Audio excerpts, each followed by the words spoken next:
Magandang buhay mga ka-TH. Kung totoo nga itong Marcos Gold, paano ba ito nakuha o baka nakuha na ito?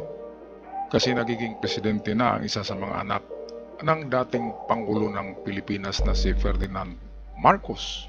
So narito ang video para makapagkuha tayo ng ideya kung totoo o meron nga bang talagang Marcos Wealth. Ito ang isa sa mga simbolo ng karangyaan at kapangyarihan, at ang nagmamay-ari ng mas nakakarami nito ay magiging mas nakakaangat sa iba. At ito'y madalas pinag-uugatan ng gulo dahil marami ang naglipa na ang kwento patungkol sa mga ginto ng pamilyang Marcos.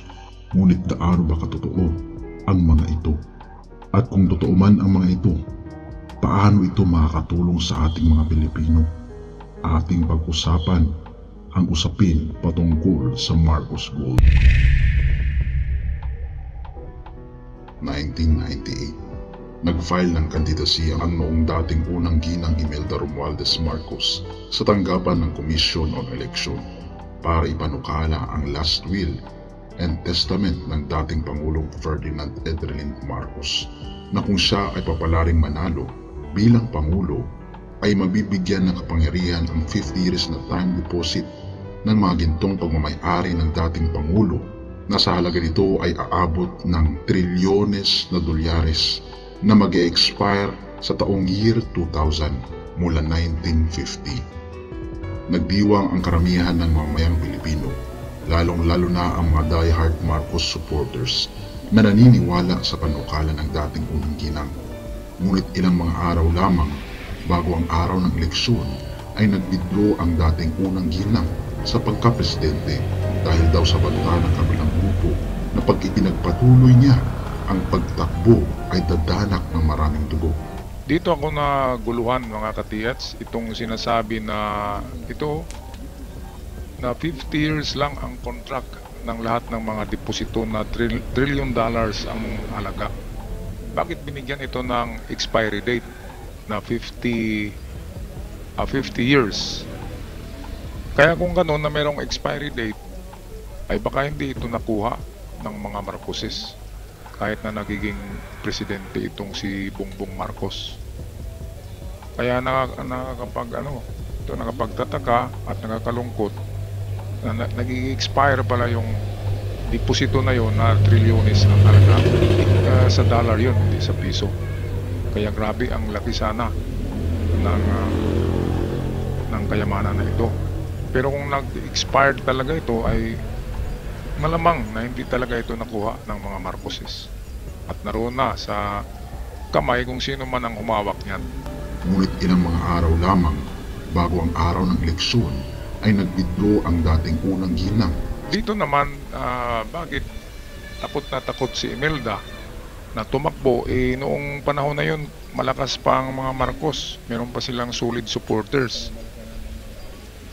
Nagulat siya kasi hindi lang gulat, natakot kasi dadanak daw ang dugo. Bakit naman ganun, di ba? Nasa tayo, demokratikong bansa. Kaya hindi obrang madanak-danak ng dugo na yan, di ba? So yun ay psychological warfare lang ng mga kalaban niya at natakot tuloy. Kaya nagkaroon ng mahabang panahon bago bumalik ang mga Marcos. So ngayon na bumalik na, expired na pala yung kontrata ng ginto kung saan nakalagat yun.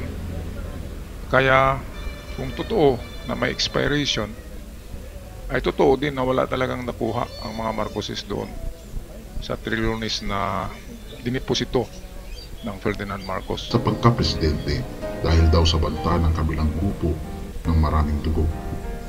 December 22, 1998.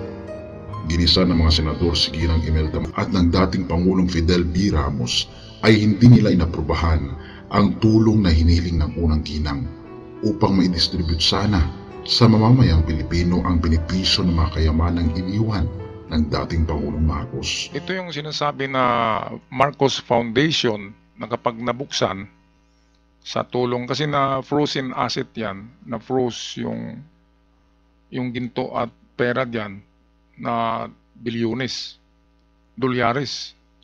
At kapag ito ang hininging tulong ni Imelda na tutulong ang gobyerno na i-withdraw na yung kaso nila na plunder, yung kaso na pagnanakaw nila sa Pilipinas, para hindi na ma-frozen yung kanilang wealth at ma-release na yung tinatawag na Marcos Foundation. Pero walang naniwala, walang tumulong. Kaya hindi nabuksan yung tinatawag na Marcos Foundation na meron ding nakalagay na bilyones, dolyares na halaga.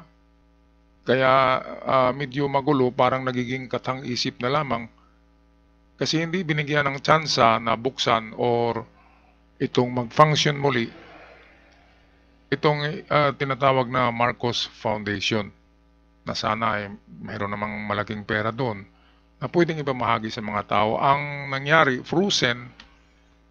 Kaya nga nagtayo si Cory Aquino noon ng Philippine Government for Sequestered, ano ba yun? PCGG ba yun? Yung sinisequester yung lahat ng pagmamayari ng mga Marcoses. Ang tanong, nasaan na yung mga sinisequester na mga ari-arian at kayamanan? Na sinasabi ng mga ibang concerned analyst na kung tumulong lang sana ang administrasyon ni Cory o ni Ramos na ipamahagi ang wealth for the humanity ng dating Pangulong Ferdinand Marcos, ay hindi makakaranas ang nakararami nating kababayan sa problema ng kahirapan. Kaya naman, ang ginawa ng dating ginang ay humingi ito ng suporta sa dating Pangulong Erap Ejercito Estrada. Ngunit hindi rin ito nangyari dahil pinababa sa pwesto ang dating Pangulong Erap Estrada sa posisyon dahil sa isinagawang People Power 2 at sinentensyahan si Erap ng plunder, ngunit nabigyan ng pardon noong 2007. Dito maniniwala na ako na meron talagang curse ang Yamashita Treasures. Yung treasure na na-acquired ng mga Marcoses, karamihan doon ay Yamashita Treasure at merong mga curse. Kaya kung sino man ang maghahawak noon ay magkaroon ng malas, di ba?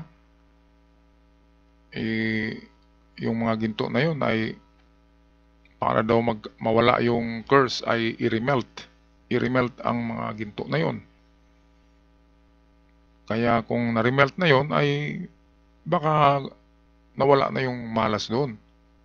Pero yung unang humawak niyan ay talagang kakapitan ng malas. Kaya kung ano mang nangyari, tulad kay Erap Estrada, imbis na nasa pwesto na ay natanggal na naman. Dahil siya ay solid na supporter ni Marcos at alam ng mga kalaban na kapag nariyan yan, ay pwedeng makuha ng mga Marcos ang ginto na na-frozen. Ang tanong, nasaan na yung mga kayamanan na yan na frozen? Ibang nag-froze niyan ay yung gobyerno ni Cory at ni Fidel Ramos. So yung dalawang yun sana ang imbestigahan kung nasaan yung mga ginto na yun at kayamanan. Ang problema, walang solidong ebidensya.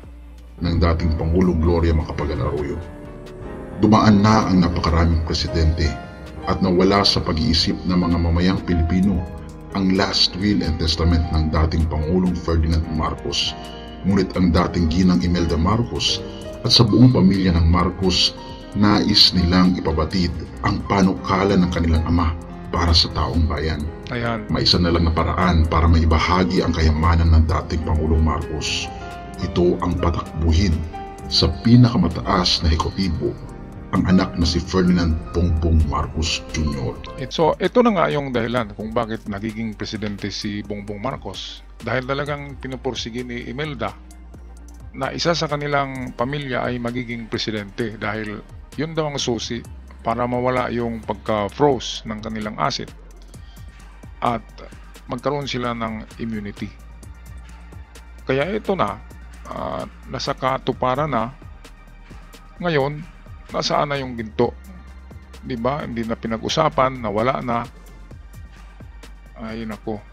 Kaya malabo na. Sabi nga ni FM, ni Ferdinand Marcos Sr. na blind trust. Kaya yan, yung trust natin blind na. Malabo na nga. At ang pinakatalinghaga dyan, yung mga nasa iba't ibang World Bank, yung sa 170 banks all over the world, di ba? Nasaan na yun? Hindi naman yun pwedeng ma-froze ng Philippine government kasi nasa ibang bansa yun. Ang kayang i-frozen lang ng ating gobyerno ay yung mga kayamanan ng mga Marcoses na narito lamang sa Pilipinas. Kaya hanggang ngayon nagiging mythology, talinghaga, 7 trilyones na halaga ng mga ginto, tinatawag na Marcos Gold. At hanggang sa muli mga katiyats, ako'y magpaalam na. Comment nyo lang ang inyong saloobin sa ating comment section. Hanggang sa muli, paalam.